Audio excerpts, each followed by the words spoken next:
muito prazer em estar aqui com vocês, associado e associada da FIPESP. Eu sou da Coordenadoria de Educação e Cultura, aqui da associação. Estamos inaugurando o programa Associado Escritor. Nesse momento, eu faço os meus agradecimentos ao nosso presidente, Dr. Álvaro Gradim, e a toda a diretoria executiva pelo apoio à realização deste projeto. Desde já faço um esclarecimento ao público que estamos aqui num ambiente controlado, com um distanciamento protocolar, por isso que estamos sem máscara. O programa Associado Escritor é uma iniciativa da Biblioteca da Coordenadoria de Educação e Cultura com a intenção de dar visibilidade e promover as ações literárias dos nossos associados escritores. É bom também destacar que neste ano a associação está comemorando os seus 90 anos. Então, essa programação também integra as comemorações desse aniversário tão especial. Para iniciar o programa Associado Escritor, nós convidamos o Dr. Manuel Santana Câmara Alves. Dr. Câmara, para os mais íntimos. Nosso associado há 45 anos. O Dr. Câmara tem formação em Direito. Aliás, ele se formou bastante jovem, aos 22 anos. Mas, mais jovem ainda, aos 19 anos, ele iniciou os trabalhos no Tribunal Regional do Trabalho como oficial de administração 2ª Região. Ocupou posteriormente o cargo de juiz federal do trabalho do Tribunal Regional de Trabalho. Foi diretor do Fórum de Guarulhos e é advogado nas áreas trabalhista, civil e criminal. Atualmente é membro da Academia Matinhense de Ciências, Artes e Letras da cidade de Matinha, no Maranhão, onde nasceu, e também da União Brasileira de Escritores, aqui em São Paulo. Doutor Câmara, seja bem-vindo ao nosso programa. Obrigado por aceitar o nosso convite. Primeiro, eu quero agradecer a gentileza do convite da pessoa do presidente dessa instituição, que nós temos um grande carinho, um grande respeito pela credibilidade que goza no seio das associações deste país. Uma associação que tem 90 anos de existência, demonstra que efetivamente sempre luta em prol dos seus associados. Eu tenho o prazer e o orgulho de ter permanecido aqui durante 45 anos como associados, porque sempre tive o respeito, a consideração e a amizade daqueles que frequentam os nossos clubes. E é por isso que estou aqui agradecendo o convite, também extensivo ao Rosana Dantas, este guerreiro, este lutador, este homem que vive para difundir a cultura brasileira. E o assistente Selma e Tatiana, que ligaram para mim fazendo o convite. Muito obrigado pela competência e pela eficiência. E o nosso editor e produtor, o Márcio, que se encontra presente. Estou à disposição para conversarmos sobre literatura, área de direito, de ciência, política, e agradecer uma vez mais ao convite feito por essa querida associação. Muito obrigado, doutor Câmara. Obrigado pelas referências. Ficamos extremamente vaidosos com isso. Eu queria começar a perguntar para o senhor, justamente dando aí uma passagem, como o senhor achar melhor, sobre essa questão da vida associativa na FIPESP, na nossa associação. São aí 45 anos, né, de inscrição associativa. O que o senhor tem a dizer sobre isso, mais do que o senhor já disse agora? Eu tinha mais ou menos uns 21 anos, 22 anos, mais ou menos, quando recebi um convite na própria Vara de Conciliação e Julgamento de São Paulo, da Justiça do Trabalho. Apareceu uma pessoa dizendo se nós queríamos ser sócio da Associação dos Funcionários Públicos do Estado de São Paulo. E eu, prontamente, como garoto novo, não tinha praticamente amigos, fazia pouco tempo que tinha chegado aqui de São Luís do Maranhão, achei uma forma de encontrar mais pessoas. E logo, prontamente, me tornei sócio. E a primeira associação que eu visitei foi o Clube de Campo de Guarapiranga. Eu achei um lugar fantástico, maravilhoso, frequentei algumas vezes, mas infelizmente parece que hoje, atualmente, já se encontra fechado essa associação. Mas era um lugar fantástico. Então foi o primeiro, depois fui conhecer a de Guarujá, me encantei e por isso estou aqui durante esses 45 anos. Já fui em Campos do Jordão, Caraguatatuba, Ubatuba e várias outras unidades. Amparo, Bocaina, Serra Negra, todas eu já participei. Que maravilha, que maravilha. A associação tem uma grande alegria de contar com associados como o senhor, que além de ter uma vida associativa bastante longa, também conhece as ações e os propósitos da nossa AFPESP. Muito obrigado. Mas o que nos move a esse programa é falar da veia literária dos nossos convidados, porque além de associado, o senhor é escritor. Nós consideramos essa categoria extremamente valorosa dentro do cenário educacional de uma maneira geral. Aí eu queria que o senhor falasse um pouco da sua vivência nessa área dessa formação literária. Eu nasci no Maranhão, uma cidade chamada Batinha. E o maranhense, em regra, ele gosta de ser poeta. E nós temos aqui grandes escritores, grandes poetas, por exemplo, Antônio Gonçalves Dias. E eu me encantava quando eu ouvia dizer: a vida é combate que os fracos abate, que os fortes e os bravos só podem exaltar. Acorda, meu filho, para a luta renhida, viver é lutar. E eu me encantava com essas frases. Minha terra tem palmeira, onde canta sabiá. Não permita, Deus, que eu morra sem que eu volte para lá. E eu dizia, que coisa maravilhosa. Gonçalves Dias, perdido lá em Portugal, encontra Ana Amélia, sua musa inspiradora, e diz: enfim te vejo, enfim posso curvar-me a teus pés, dizer-te que não cessei de querer-te, pesar de quanto sofri. Então eu ficava encantado e comecei a escrever os primeiros versos, ali em São Luís do Maranhão. Isso aos 14, 15 anos. E fiquei muito contente quando, aos 19 anos, cheguei em São Paulo e um dia escrevi alguns versos e mandei para um jornal da época que tinha uma coluna chamada Crônica e Poesia dos Leitores. Era notícias populares. E mandei, através de uma cartinha. E, para surpresa, 5 dias depois, eu abro o jornal, não podia comprar o jornal, cheguei numa banca do revista, abri a página, estava lá minha poesia. Aí eu me senti realizado aos 19 anos. Publiquei a minha primeira poesia. E aí me empolguei e comecei a escrever. E daí eu conheci o Centro de Oratória Barbosa, uma entidade cultural que foi fundada por grandes escritores aqui de São Paulo. E me tornei presidente, frequentei e lancei a primeira antologia do Centro de Oratória Barbosa. Foi este livrinho chamado Impressões. E aí vieram várias e várias antologias. E assim foi minha carreira literária. Com o passar do tempo, fui encontrando amigos, vários amigos que gostavam de literatura, e fomos publicando as antologias.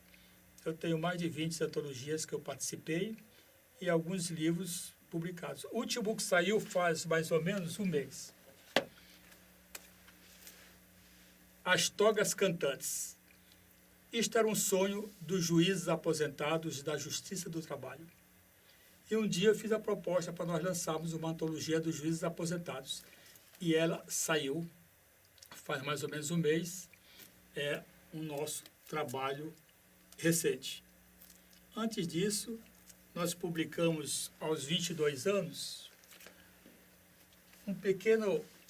eu quis unir a literatura ao direito. E tive a ousadia de escrever uma poesia chamada Declaração Universal dos Direitos dos Poetas. Veja meu título. Declaração Universal dos Direitos dos Poetas. E ganhei até alguns prêmios por isso. Infelizmente, na época, não tive condições de buscá-lo nem de participar. E não fui. Então, só o pequeno trecho dessa declaração fala o seguinte: nós, poetas, por graça de Deus e unânime aclamação dos povos, cantores e defensores perpétuos do amor, reunidos sob a égide da justiça, da liberdade e da esperança do mundo, fazemos saber a todos os nossos irmãos que a Assembleia Geral decretou e promulgou, e nós queremos a seguinte Declaração Universal dos Direitos dos Poetas. Artigo 1º. Esta declaração estatui as normas que regerão o poeta na esteira luminosa da vida. Artigo 2º. Considerar-se-á poeta todo homem que tem em seu peito a marca inefável do perdão e as cores matinais da liberdade. Parágrafo único. Todo homem é capaz de ser poeta. Artigo 3º. São absolutamente capazes de serem poetas os que roubam em nome de Deus, os que exploram em nome da caridade, os que matam em nome da justiça, os que colhem os frutos que não semearem, os que não sabem amar. E para isso são vários artigos nesse sentido. É como se fosse uma Constituição universal. Isto aqui me deu algum reconhecimento, alguns prêmios, alguns elogios. Então, eu fiquei contente, foi o primeiro. O senhor me permite fazer só uma interferênciazinha? Perfeito. Eu estava ouvindo e até vendo o modelo, me lembrei do Tiago de Mello. Estatuto dos Homens. Estatuto do Homem. Isso. Foi nesse sentido que eu publiquei. Eu conheci o Estatuto do Homem. E falei, por que eu não faço uma Declaração Universal dos Direitos dos Poetas? Maravilha. E o Tiago de Mello realmente é um genial poeta aí. Acho que é amazonense, né? Amazonense. Genial. Está ali também com a veia muito próxima do Maranhão, com essa inspiração latente, né? Assim, parabéns. Mas, por favor, continue. Obrigado. Então, aí, nós começamos e nessa trajetória artística eu tive o prazer de conhecer tantas e tantas pessoas. Publiquei livro com um médico que, no meu entender, é um dos maiores poetas do Brasil vivo, Luiz Jorge Ferreira. Publiquei também com Manuel de Jesus de Souza Lisboa, também um poeta excepcional. Escrevi vários prefácios de livros.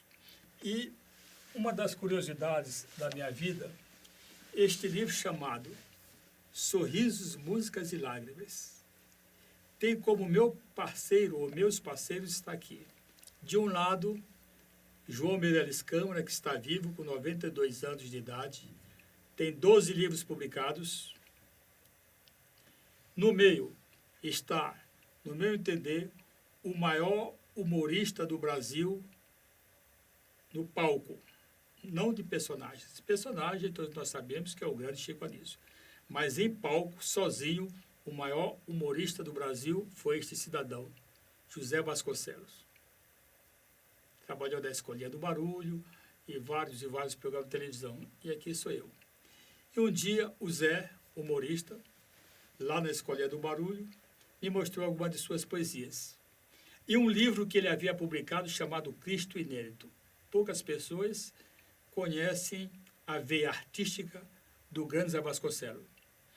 Além do humorista, era escritor e um grande aviador.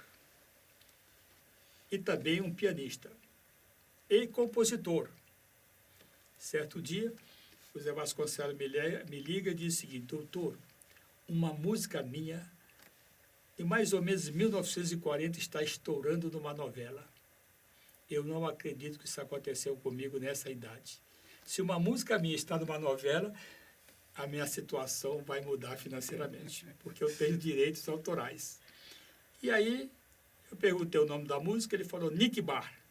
Nick Bar, uma novela de uma grande emissora de televisão do Brasil. E eu fui procurar, naquele tempo era disco, CD, e lá estava, José Vasconcelos, Nick Bar. Liguei, meu irmão, ele me chamava de meu irmão, a sua música está realmente na novela. Liguei para a emissora de televisão, não sei se eu posso falar o nome, né?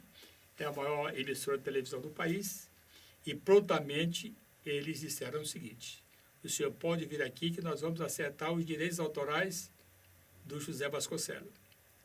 Em 2 dias depois, nós estávamos com o cheque em mãos. José Vasconcelos, feliz da vida, chegou no meu escritório.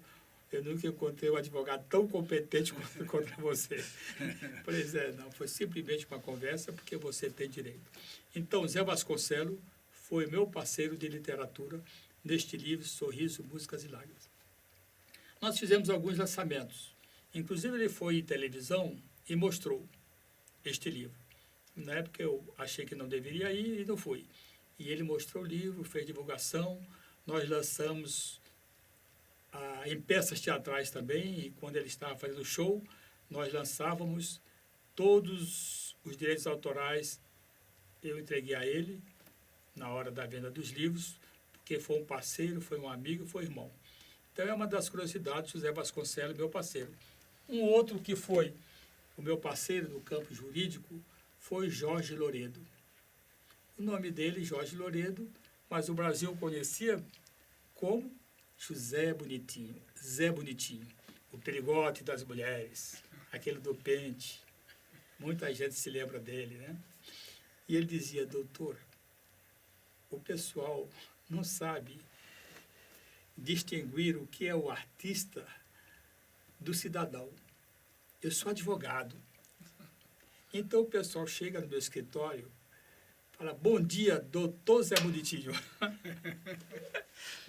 Ele fala: não sabe que meu nome não é Zé Bonitinho. Eu sou Jorge Loredo.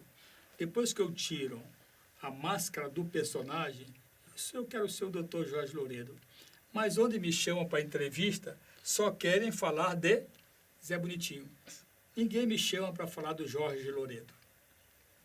E por isso que ele fez uma parceria comigo na advocacia.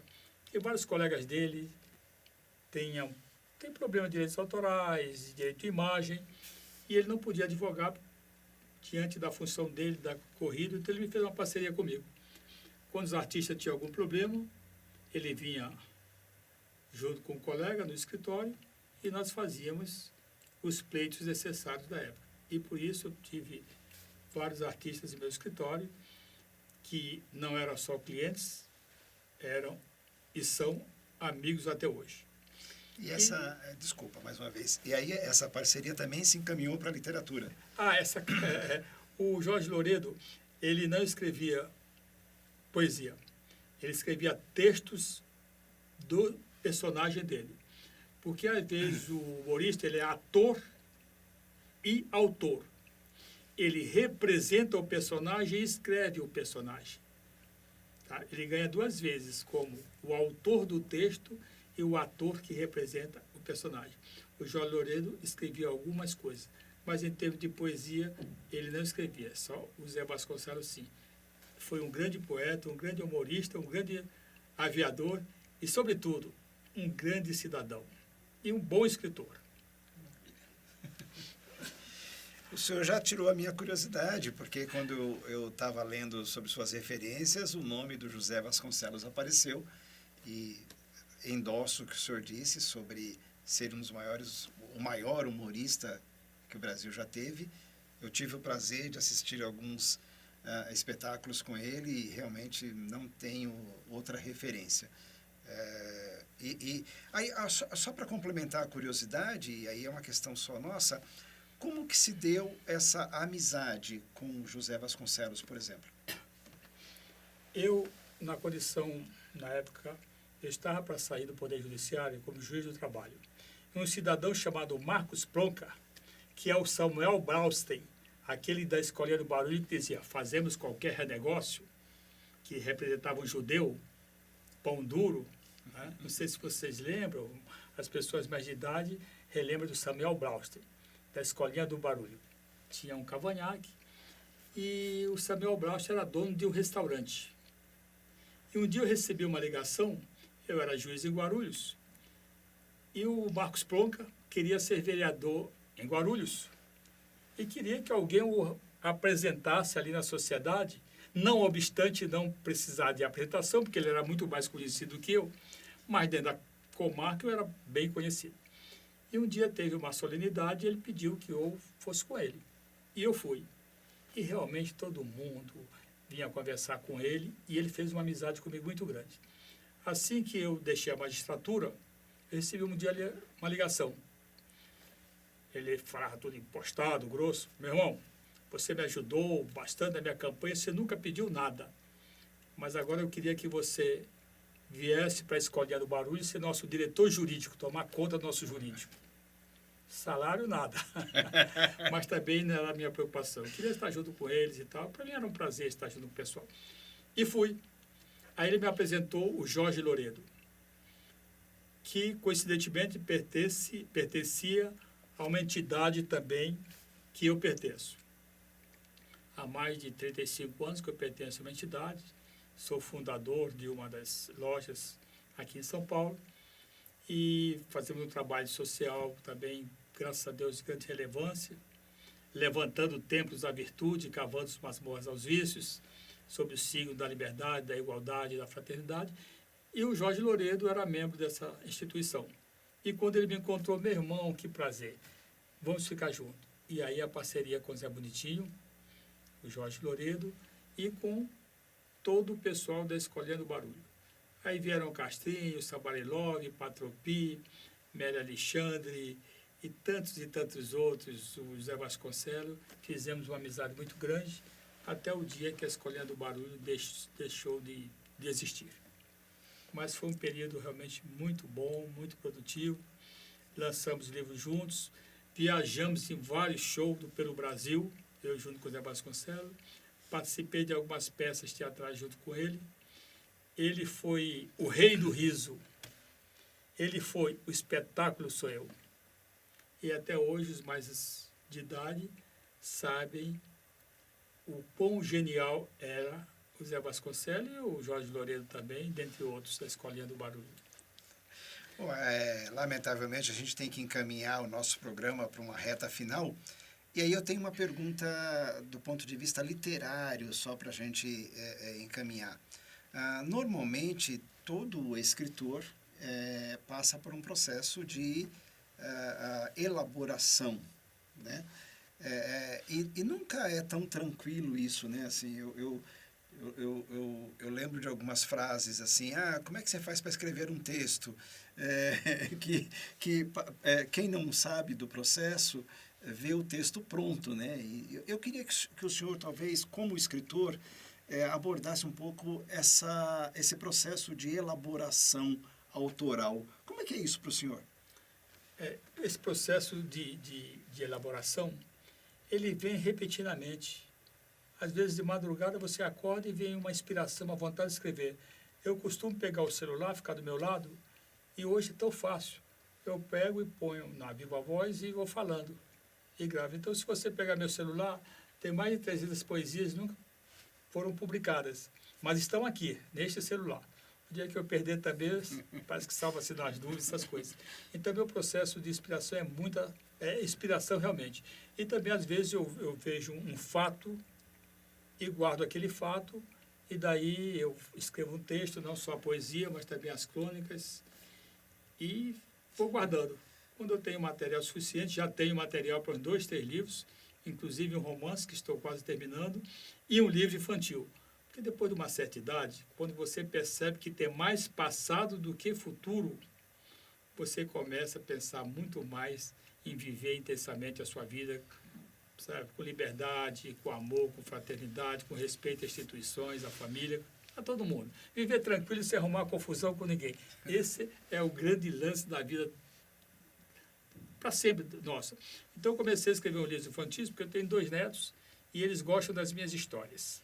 E eu invento histórias de manhã, meio-dia, sábado, domingo, feriado, à noite para os netos, e eles gostam dessas histórias. Agora estou tentando acabar um livro.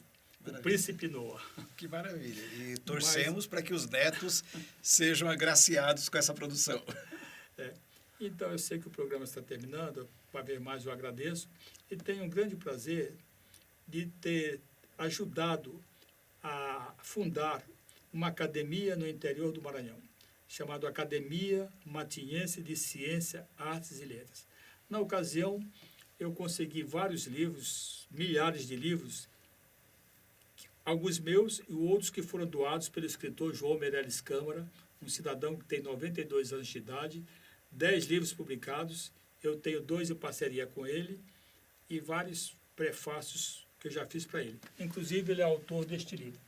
Então, ele me deu todo o acervo que ele tinha e eu fui para o interior e, com a ajuda do prefeito, Dr. Emanuel Rodrigues Travassos, ele aceitou a ideia e nós hoje temos a Academia de Ciências, Artes e Letras de São Luís do Maranhão e temos a Biblioteca Pública Municipal. Quando fizemos a Biblioteca Pública Municipal, o povo, os vereadores, acharam de fazer uma homenagem em vida e hoje a biblioteca tem o meu nome lá. Eu chego em Praça Pública, está lá, Biblioteca Pública Municipal, Dr. Manuel Santana Camaral. E o que é bom, eu não sei se é bom ou não, as moças, as meninas que chegam lá e tal, quando eu visito, o senhor que é o homem da biblioteca? Sim, sou eu. Eu pensei que o senhor já tinha morrido há muito tempo. Então, mas é uma cidade que eu vou sempre, é onde eu me restabeleço, vejo meus parentes, e agora com essa academia realmente nós descobrimos vários escritores, vários já lançaram livros até fora do Brasil.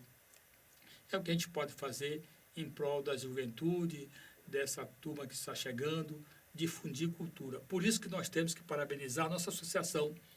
A associação, mais do que nunca, está no caminho certo, difundindo a cultura. Por isso, meu querido amigo, a gente vai agradecer o convite. Espero que esse programa continue.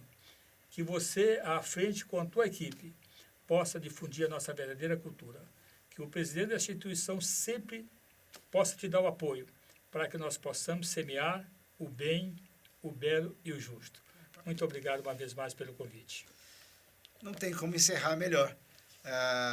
Essa fala positiva, né, e carregada daquele sentido de esperança que Paulo Freire nos ensinou, né? Que a esperança não é esperar, é fazer. Obrigado, doutor Câmara, por esse momento valioso para nós, pela sua vida, né, em torno desses ideais tão positivos que nos fazem ter a tal esperança, né?